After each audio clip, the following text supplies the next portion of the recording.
We are recording the interview of John Morgan. This interview is being conducted by David Berry from the Wright State University's Veteran Voices Project. This interview is being recorded at Wright State University in Dayton, Ohio. It is 2 p.m. on August 3rd, 2018. So why don't we begin with where and when were you born? October the 23rd, 1929, Kokomo, Indiana, Kokomo. And then, who were your parents and what were their occupation? My father was a janitor or a custodian, and my mother was a homemaker.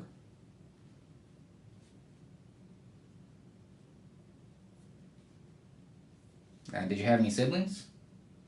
Yes, had two brothers. And what did they do? One of them was a factory worker, and the other one was a mailman.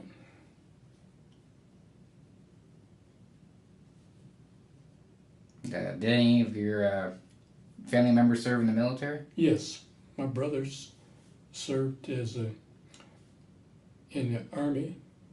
He was with the Tuskegee Airman Cadet, and that's it. Yeah. The oldest brother was exempt from the service because he was married and had a child during World War II. Oh, that was good for him. Yeah. So what were you doing before you went into the military? I was a student. High school or college? I was in. I had 3 years of pre-med training before I was drafted, and then after I was drafted, I got out and I went to dental school. I went to dental school, and after graduating from dental school, I went in the Air Force.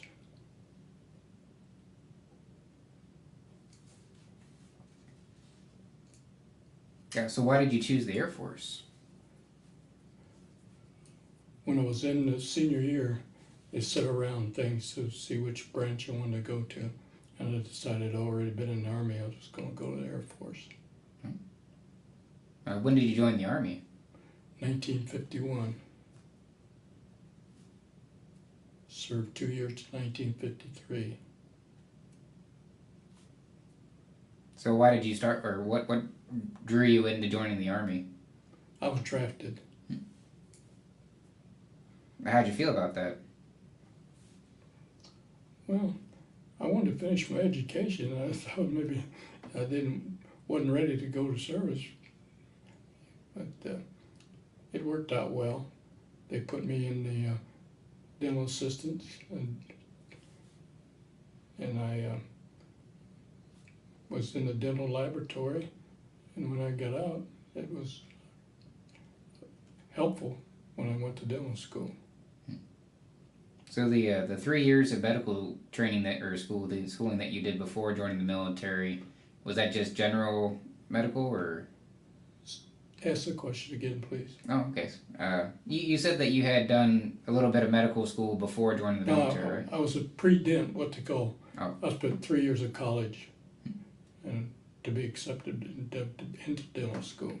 Oh, okay. Yeah. So they pulled you out after Right. 3 years? After 3 years. It was draft time, and I was drafted because I had not been accepted to dental school yet. So I was drafted.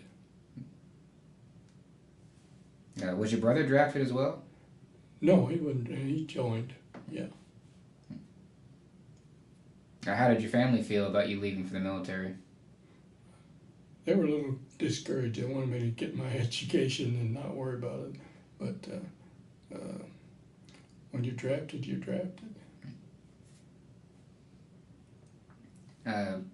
So you said that you did 2-3 years in the Army and then went into the Air Force? 2 years in the Army. 2 years. Right. So why the switch? Well,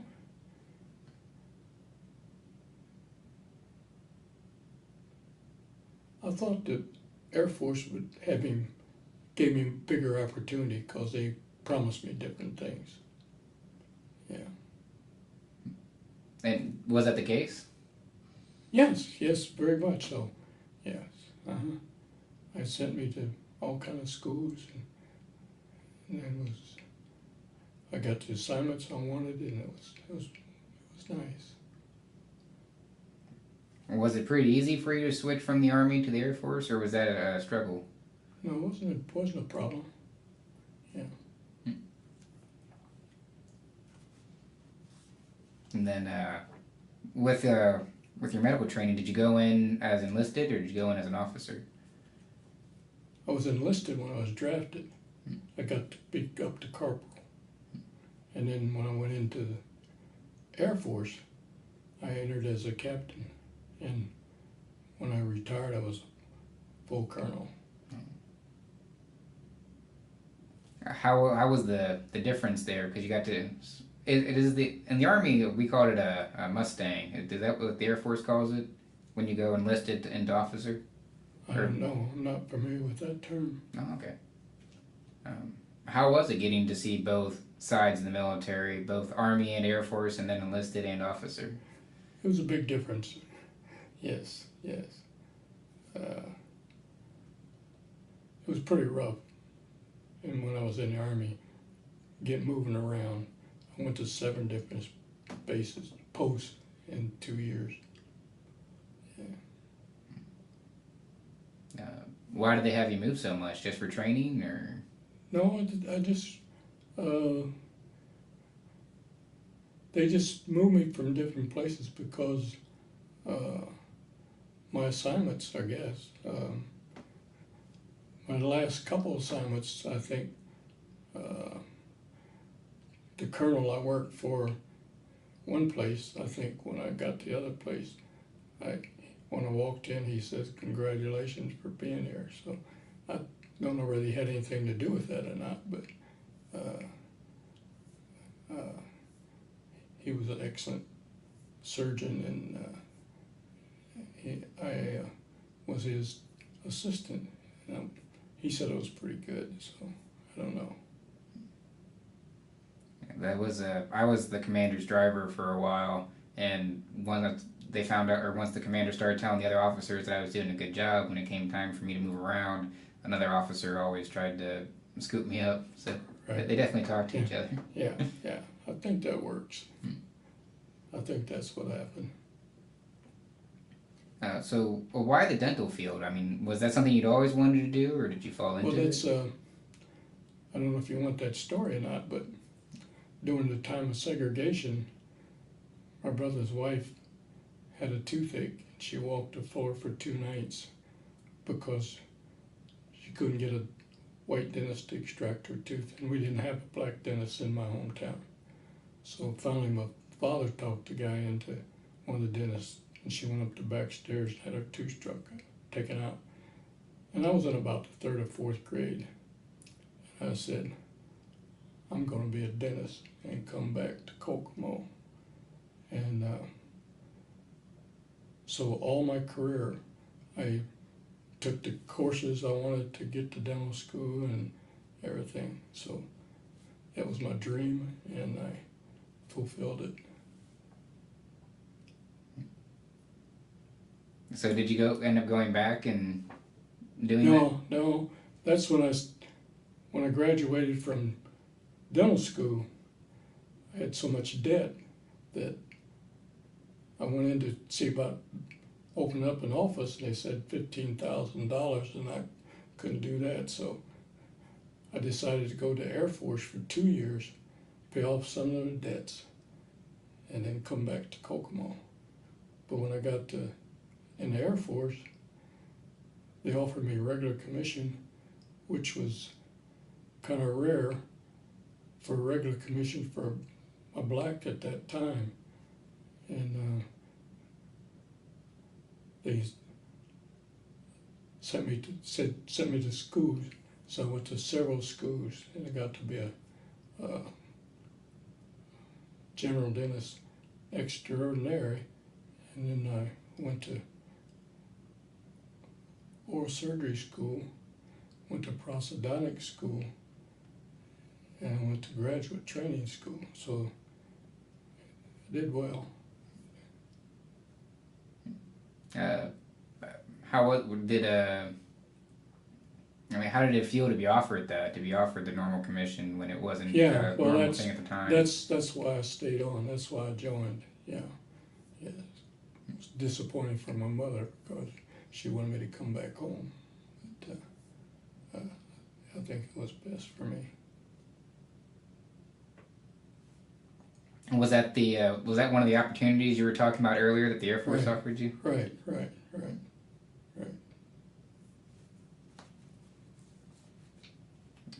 So we'll kind of backpedal a little bit, and how was it when you first left to? We'll start with the Army. How was it leaving for basic training? And well, it was tough, to leave home. It was a new experience for me, but I didn't have any things that would hold me back from going. But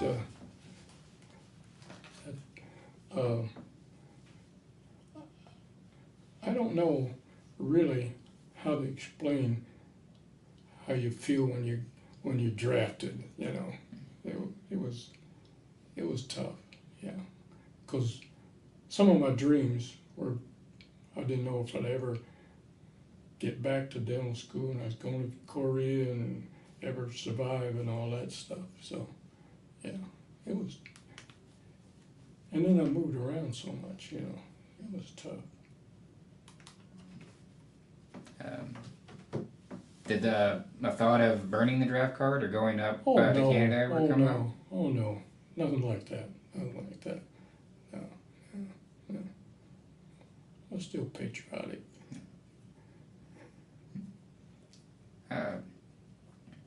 How was basic training during that time? Was it still a big culture shock, or was? Yeah. The instructors were pretty tough. Yeah. Does any one of them stick out in your mind the most, or any memories of them? Yeah. The one in Alabama when I first got there was pretty tough. Yeah. The one in Port George, Maryland, was a good guy. I mean, he was tough, but he was fair. Yeah. Mm-hmm. But the guy in Alabama wasn't fair.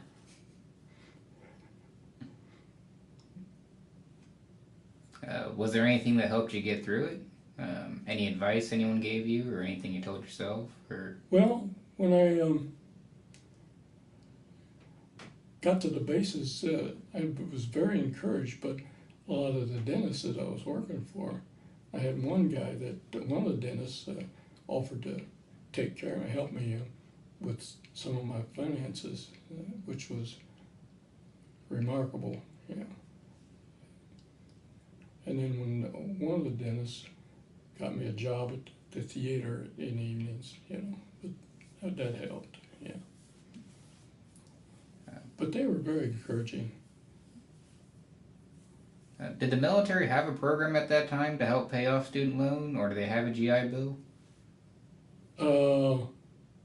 I got the GI Bill after I retired. Oh. I mean, after I got out, I was $130 a month for 2-3 years. Yeah. Student loan, they call it. Yeah. So then, did you have to do basic when you went to the Air Force, or did you just go? No, I didn't.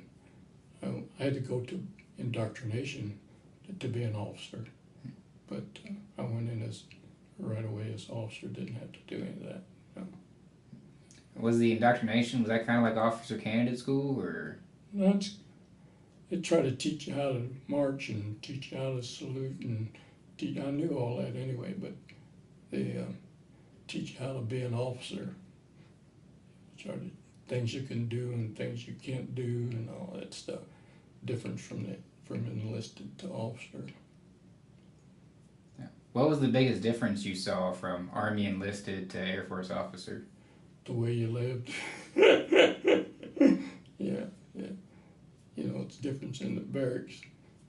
And one of the other things about the Air Force was in the Army, they slept in tents and they walked every place.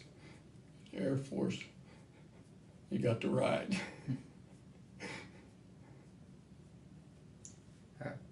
So I know it's a little difficult to actually pick a specific job out in the military, and I'm sure it's even harder to do it when you were drafted. But did you ask for dentistry and they just gave it to you, or did you have to pass any tests? Or? Which one? We'll start with the Air Force. Air Force? Or I'm sorry, with the Army. The Army? Yeah. I had to take when you arrive in the Army, you give a battery of tests. And they looked on there that said I was pre-dent, so they sent me to school to be a dental assistant. And then they offered me a job to be a dental lab assistant, and so that was good. So when I graduated, when I got out of service, I was familiar with some of the dental stuff when I got to dental school. So you were out of the Army, you got dental school, got through dental school, and then the military pulled you back in. Well, I volunteered. Oh. At that time, you were either going to have to do 2 years, anytime.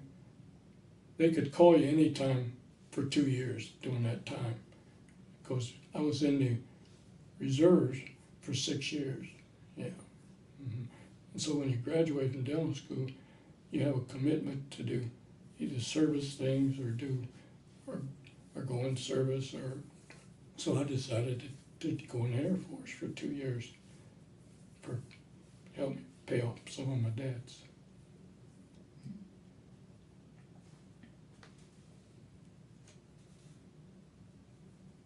So how was all the dentist or the military dentist training? Was it more invasive than the school or than the civilian school training? Well, you must realize that when you're a dentist in the Air Force, you're a dentist, okay? Mm-hmm. When you're enlisted, then you have all this training and schooling and stuff to help you be an assistant. So that was different, you know. Yeah. It's a difference in being already a dentist and being a dental assistant. Hmm. Oh yeah, definitely. Yeah. So I guess then was the military training more in depth than civilian training? Or no, I'm sorry, because the dental assistant training was probably one specific course load, and then when you went to dental school, I'm sure that was much more of a focused. Oh yeah, it's difference in night and day. Nothing, you can't compare that at all. No, it's not any comparison. So for the 2 years that you were in the Army, did you stay in the States mostly, or did you get to go overseas at all? No, I didn't go overseas. I went to 7 different posts while I was in the Army. Started out in Michigan and went to Fort George, Maryland, went to Texas, Brooks Army Air Base in Texas. Then I went to Fort Sheridan, Illinois. Then I went to Camp McCoy, Wisconsin. Then I went to Camp Atterbury, Indiana. And then how long did you spend in the Air Force? 30 years.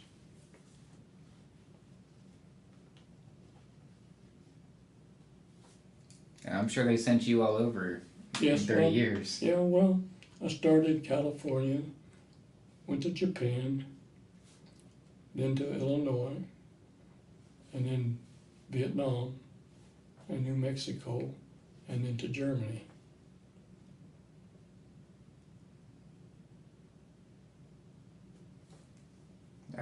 Did any of those places stick out as the most memorable, or your? Yeah, Japan was probably the most memorable to start with because the yen and the dollar was very good, and I got to pay off some of my debts and stuff. So that was good. And the Japanese were very, very good to me. You know, they were very, very friendly. Yeah. And I lived downtown with the Japanese, you know, so that was good. Yeah. So you got to experience a lot of their culture then, especially Yes, living down yes, a lot of culture in Japan. And Germany was a good assignment too. I had a great time in Germany. I did 3 years in Germany, and I loved every minute of it. Yeah. You know, you can travel all over and everything, you know. You know, like every weekend they're going someplace, you know. So it was good. Where were you at in Germany? Were you at I was at Hahn Air Force Base up in the mountains, Oh. Mosel Mountains. Yeah, they had me in at Schweinfurt in southern Bavaria, and then Grafenwehr. Oh, okay. All right. Well, I was near Frankfurt.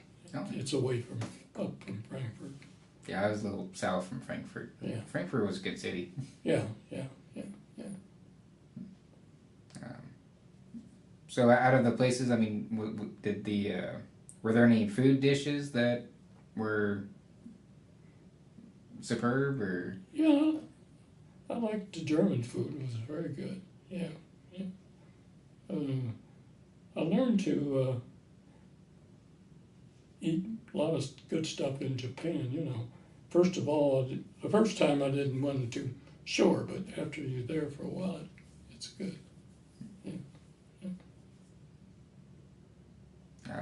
So what about Vietnam? When did you go there?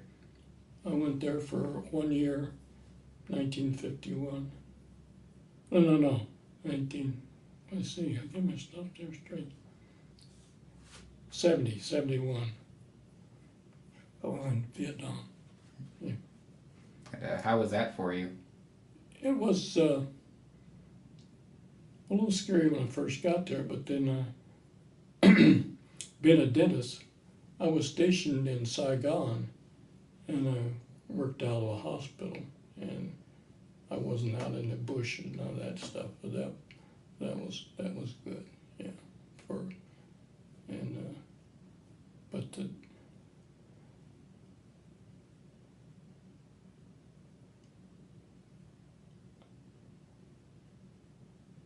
excuse me.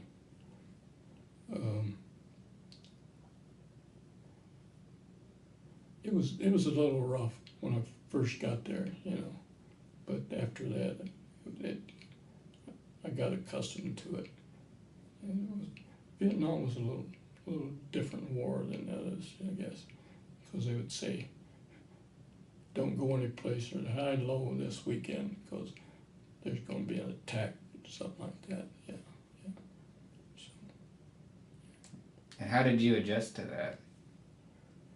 well, I was very cautious, and I didn't take any chances or anything, and I didn't go out a lot, you know. So I never ventured away from the post. Yeah. Did they allow you to? Well, you could, yeah. Where I was stationed, people were allowed to go in town. So they would, matter of fact, some of the guys stayed in town overnight, you know. But I didn't do anything like that. I didn't want to leave the base. Yeah.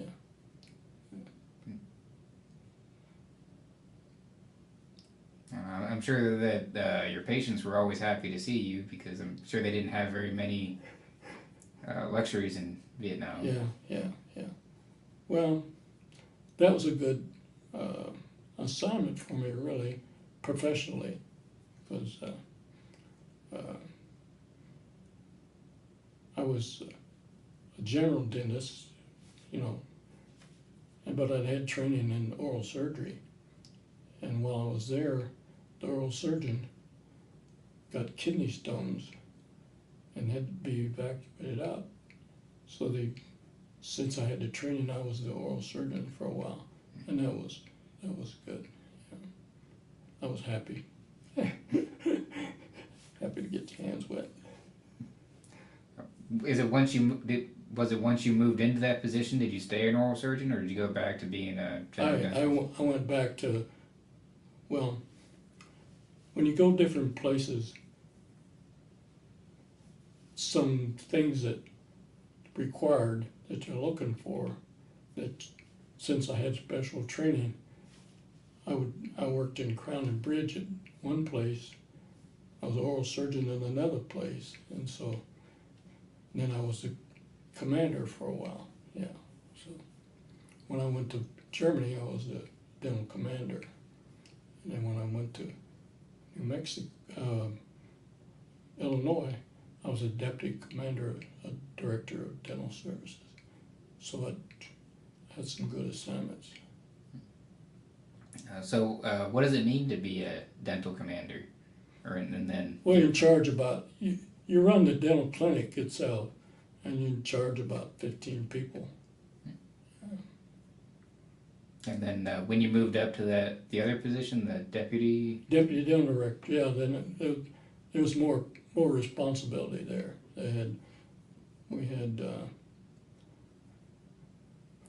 I was the deputy commander, and the commander was a colonel, and I had 6 colonels under me. Yeah, so,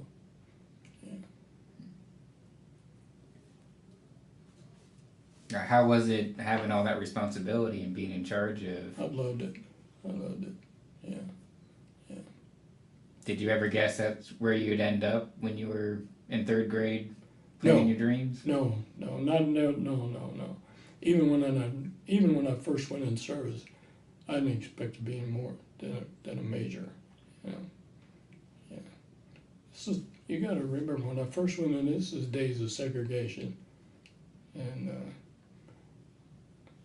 when I arrived in the service, I never saw any blacks higher than a major. I saw one major, and then,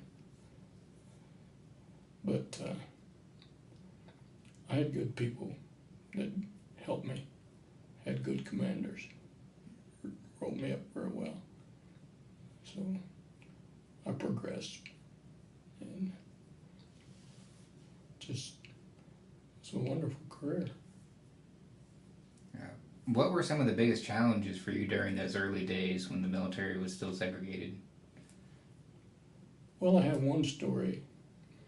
When I was in Alabama, they give you $300 to buy your uniforms.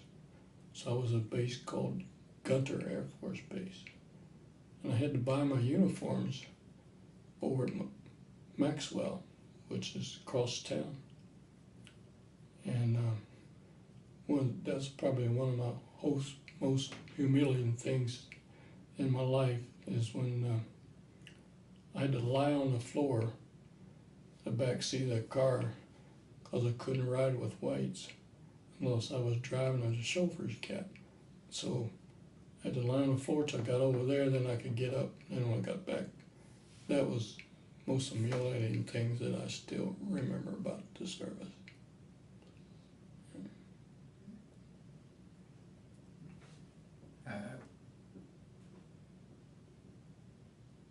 Was there anything that helped you through that, or? No. Well, I had been used to segregation, but nothing like that, But I think it builds character. So you got to really see the transition then. Yes. Looking back on it, was there anything that went really well during that time, or anything that should have been improved upon, or could have been done? I mean, I'm sure there was lots of things that could have been done better, but... Well, I think it's the people you're around and the people that are over you that sort of believe in you.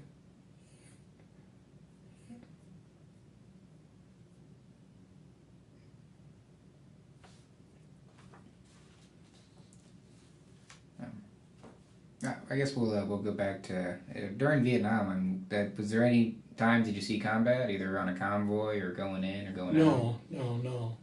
But the rockets came in and stuff like that. But I was always in an area where we had a place you could go when they start doing stuff like that. Yeah. But it was in the hospital too, and that was pretty well fortified. Yeah. Were the majority of your patients during that time were they just for regular dental Yeah. issues, or were there any? Yeah. Did you have to do oral surgery for any shrapnel to? No, I didn't do. I didn't have to do any facial surgery, nothing like that. I just did normal duty, normal extractions and fillings and stuff like that. Yeah, but when I first started, did the fillings, and then I went to doing the surgery. So, did you make any friends while you were in any? Oh yeah. I have a lot of friends. The group that we're in now, we've been friends for 58 years. Yeah, we were stationed at Edwards Air Force Base, and there were 13 blacks on the officers at that time.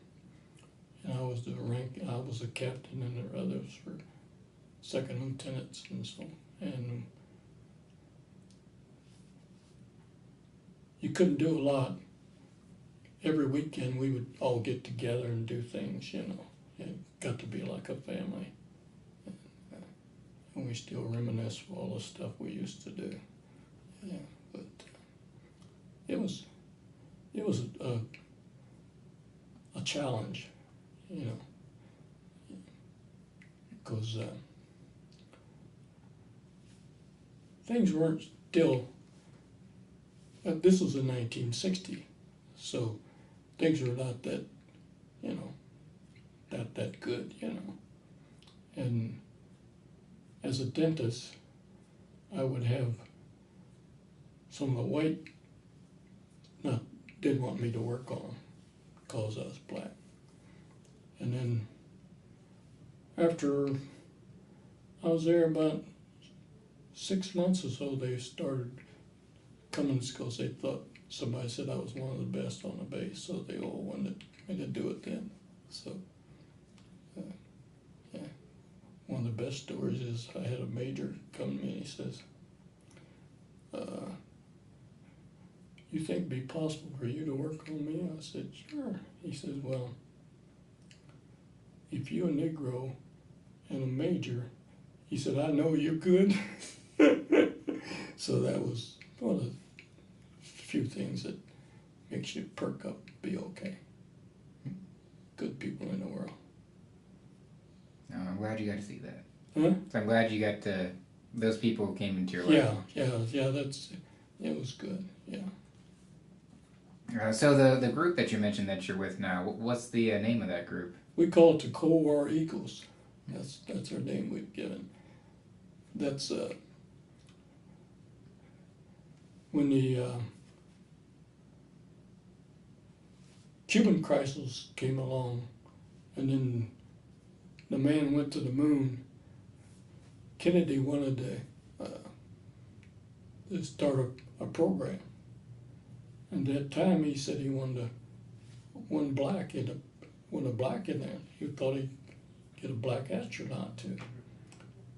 So these guys that were all second lieutenants were engineers and so forth, and they brought them all to Edwards to help fight get the rockets going and stuff. And so that's how we all got together. Yeah. Was anyone from your group selected? No. Well, we had one guy that was in the program, and they didn't want him in the program at the start. They said he couldn't be in the program. But that's the time that President Kennedy was. He said there will be one in the program. And then after Kennedy was assassinated, he was out of the program. Yeah. I'm sorry to hear that. Yeah. Yeah. So he's one of the fellows in our group. Wow, that's really cool. So are you a member of any other veteran organizations? Such as the VFW? Yeah, I'm a life member of the VFW. And I belong to the American Legion. So I see on your shirt there that it says Tuskegee Airmen. Yes. Well, my brother was original Tuskegee Airman. And I guess you know about the Tuskegee Airmen, I'm sure. A bit. Yeah. But anyway. The viewers may not know though. Oh. But so they have Tuskegee Airmen. They have chapters all over the country, and there's a chapter in St. Louis, is where I'm from, and we have 2 living original airmen in St. Louis now. But I joined the organization so we can keep the legacy alive. Right? And I go around to schools and give lectures on the Tuskegee Airmen. Stay pretty busy doing Black History Month. Yeah. Do you enjoy doing that? I enjoy it, yes. Yeah. Are the kids pretty receptive? Yes. That's good. Yeah. That's one story was one of the students, President says, "How many planes did you shoot down?" I said, "No, I didn't shoot any." He said, "Well," he said, "You said it was Tuskegee?" I said, "Well, I'm not the original Tuskegee. I'm giving you a speech." And he said, "Then you're not genuine, are you?" Yeah. Kids can say the darndest things, I guess.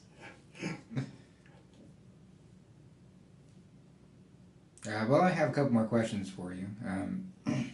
Is there anything that you feel like we haven't discussed or should be added to this interview? No, not really. I think I know I ramble a lot, but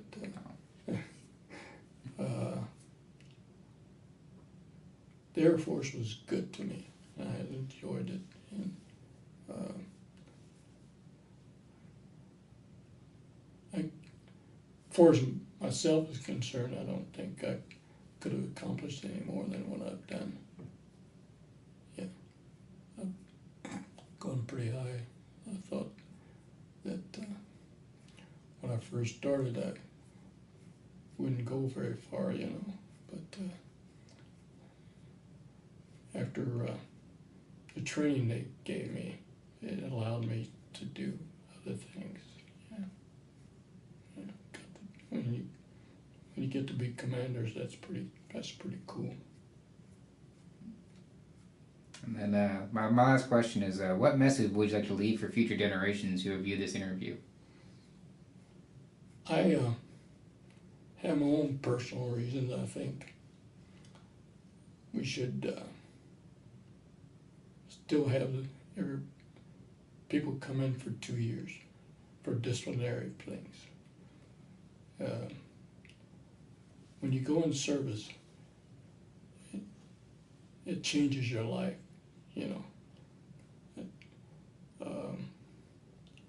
I think a lot of things are going on now. If the young people were a little more disciplinarians, I think it would help. Yeah. that's all I have for you. This concludes the interview. I just want to say thank you for taking the time to talk with me today, and thank you for your service. You're quite welcome. Hope I didn't ramble too much, but I enjoyed every minute of it. Thank you. thank you.